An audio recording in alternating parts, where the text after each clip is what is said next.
नमस्कार, बहुत बहुत स्वागत है आप सभी दर्शकों का। और साथ ही हमारे राजेश वडेरा जी हैं जो कि भारतीय जनता पार्टी के हैं, जिला अध्यक्ष हैं मंदिर प्रकोष्ठ पश्चिमी दिल्ली जिला से।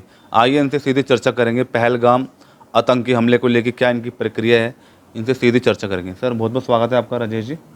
सर अभी जो पहलगाम में जो आतंकी हमला हुआ है इसमें आपकी क्या प्रक्रिया है सर? ऐसा है, निर्दोष हिंदुओं को निर्दोष यात्रियों को मारना आसान है, पर अब जो सैयद मुनीर ने किया है उग्रवादियों को भेज के, क्या वो बच जाएगा? अब उसने अपने परिवार को तो बाहर भेज दिया है और खुद भी उसे भागना पड़ रहा है, इस्तीफा मांगा जा रहा है, पानी बंद हो गया, देश के हालात ख़राब हो गए, फसलें नहीं मिलेंगी, फसलें पैदा नहीं होंगी।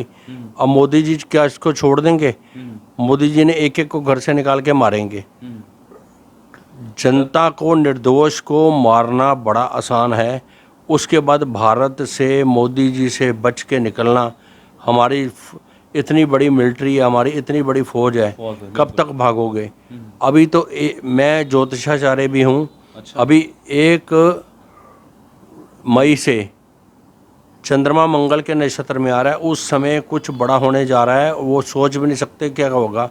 और अटैक एक साइड से नहीं होगा, खाली पानी बंद करने से पानी तो बंद होगा ही होगा, ब्लैक लिस्ट में डाला जाएगा।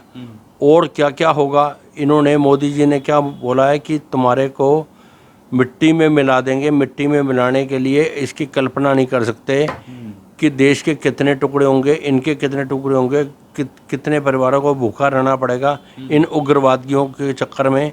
और ये जो उग्रवादियों को पालन कर रहे हैं, मोदी जी को चाहिए कि एक एक को घर से निकाल के, जब तक उग्रवादियों को और उनकी मिलिट्री को, ISI को, जो इनका पालन पोषण करती है, इनको जब तक ख़त्म नहीं करेंगे तो देश का भला, हमारा अपने देश में भी हम शांति से नहीं रह सकते। निर्दोषों की हत्या आगे के लिए बंद होने के लिए इनको मिट्टी में मिलाना बड़ा ज़रूरी है। भारत माता की जय।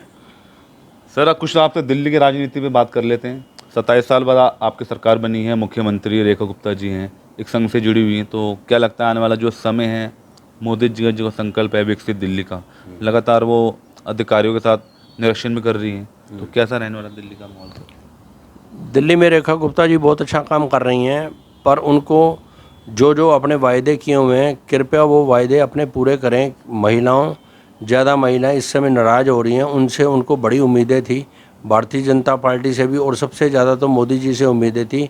इधर मंदिर प्रकोष्ठ के पंडितों को भी आश्वासन दिया गया था कि उनको भी तनख्वाह दी जाएगी, मानदेय दी जाएगी, उसके लिए भी अभी तक कोई सूचना नहीं आ रहा। प्रदेश अध्यक्ष वीरेंद्र सचदेवा जी ने भी मंदिर प्रकोष्ठ के लिए बोला था कि पहली कैबिनेट में उनको तनख्वाह दी जाएगी।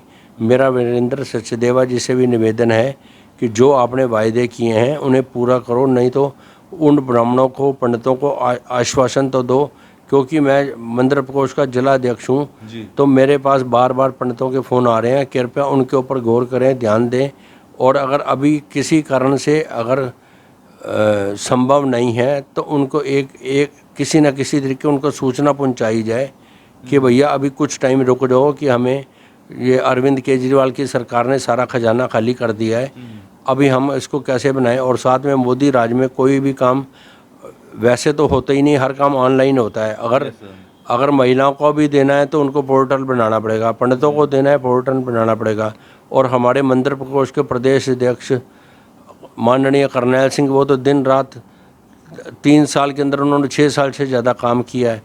अभी भी वो आश्वासन कह रहे हैं कि कमेटी बना रहे हैं, कर रहे हैं, पर एक बार सचदेवा जी को भी, मैडम को भी, रेखा गुप्ता को भी उसके लिए कुछ बोलना चाहिए। आयुष्मान तो सर योजना लागू हो चुकी है, जगह जगह कैंप भी लगाए जा रहे हैं। हाँ, वो कुछ पोर्टल की वजह से अभी चालू नहीं हुई, वो उसका भी वो भी जल्दी हो जाएगा, उसकी सूचना है मेरे पास। अच्छा। और पोल्यूशन के ऊपर भी काम हो रहा है, पेड़ लगाने तो शुरू कर दिए, और भी कई जगह टावर लगने के लिए भी प्लानिंग हो रही है। अच्छा, आप वैसे आप राजनीति में आप जुड़े हुए जिला अध्यक्ष हैं आप सर, मंदिर प्रकोष्ठ जो आपके मंदिर हैं कितने लगभग आपके ज़िले में सर? मेरे ज़िले में 165 मंदिर हैं, और मेरा सभी में भ्रमण प्रवास होता रहता है। अच्छा, जाना होता है। और बाकी मैं तो इसे अपनी लाइफ की तीर्थ यात्रा मानता हूँ। अच्छा। इसी भाव से मैंने मंदिर प्रकोष्ठ ज्वाइन किया था और अपनी सेवा दी है। अच्छा, और लास्ट में कोई संदेश कोई अपने जनता में देना चाहते हैं राजेश जी? जनता को मैं यही है कि अपनी सरकार पे, मोदी जी पे विश्वास करें। जो उन्होंने वादा किया है वो सारा का सारा वो निभाएंगे। मोदी जी जो बोलते हैं वो करते हैं। उन्होंने पहलगांव के लिए भी जो बोला है मिट्टी में मिलाने के लिए वो भी करेंगे। दिल्ली की जनता से भी जो प्रॉमिस किया वो मोदी जी वो भी करेंगे। पर हमें उनका साथ देना चाहिए, अभी उनके ऊपर विश्वास करना चाहिए। और अपने घर में भी अगर हमारा बड़ा माँ बाप हमें कुछ कहते हैं तो हम उनकी भी तो मानते हैं ना। बिल्कुल। तो इसलिए वो हमारे प्रधानमंत्री भी हैं, देश के हमारे राजा भी हैं, और हमें उनकी बात सुननी चाहिए। जो वो कर रहे हैं हमें नहीं पता चलता, ना उनको जवाब देने के लिए एक एक को बताने की ज़रूरत है। ठीक है, वो जो कर रहे हैं हमारे लिए कर रहे हैं। ऐसा प्रधानमंत्री सौभाग्य से हमें मिला है जो 18 घंटे काम करता है और पता नहीं आराम भी करते हैं कि नहीं करते। और हमारे लिए तो उन्होंने हमारे लिए उन्होंने एक दिन अपने लिए छुट्टी तक अवकाश तक नहीं लिया। इससे ऐसा प्रधानमंत्री हमें कहाँ से मिलेगा, जिसके ऊपर देवताओं की भी कृपा है। 80 करोड़ को राशन दे रहे हैं, और अगर 80 करोड़ को राशन दे रहे हैं, उन्होंने इतने पुण्य अर्जित किए थे तभी तो उनकी वैक्सीन कामयाब हुई है, तभी तो उनके सारे काम सिद्ध हो जाते हैं। और आज मोदी जी का नाम पूरे वर्ल्ड में नंबर 1 पर है, और इसलिए है कि उनके कर्म करते रहते हैं, किसी को झूठा आश्वासन नहीं देते, दिन रात लगे रहते हैं अपनी टीम के साथ। भारत माता की जय। धन्यवाद सर। तो यह थे हमारे साथ राजेश वडेरा जी, स्टार सिटी के साथ मैं जितेंद्र गुप्ता।